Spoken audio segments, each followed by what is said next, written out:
Oyunlar жақсы өтіп отыр өте. Әдемі болып отыр. Біз Алматыдан ұшып келдік Астанаға ойын көруге.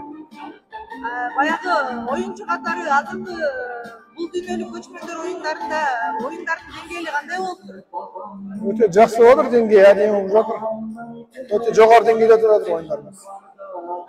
Айтсаңар анан көкпар же көкбөрү кайсы оюндар өтө кызыктуу өтүп атат силерге? Қазанмен қызық өтіп жатыр. Қазанға салған әдемі өтіп жатыр. Анан баягы азыр муляж менен болуп атпайбы? Силер улак менен ойноп жүргөнсүңөр. Бул жагы кандай көз караш?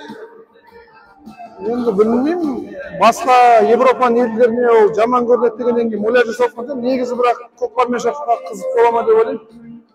Мен бағана басып көрдім, біз өзім тренировка істеп көрдік. Біртүрлі екен резиновый. Маған ұнаған жоқ. Анан баягы көкбөрүчү катары сизден сурайынчы, Казакстандын жигиттери кандай даярданышты, Кыргызстандыкы кандай даярданышты?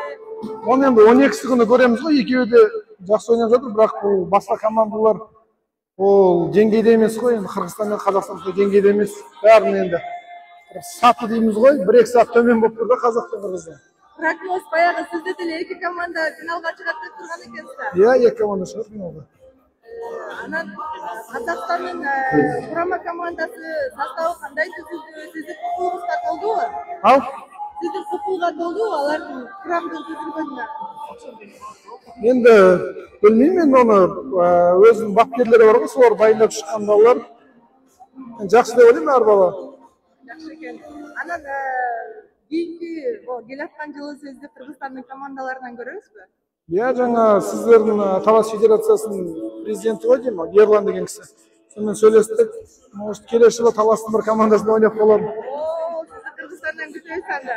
Ийгиликтер болсун, чоң рахмат. Рахмет.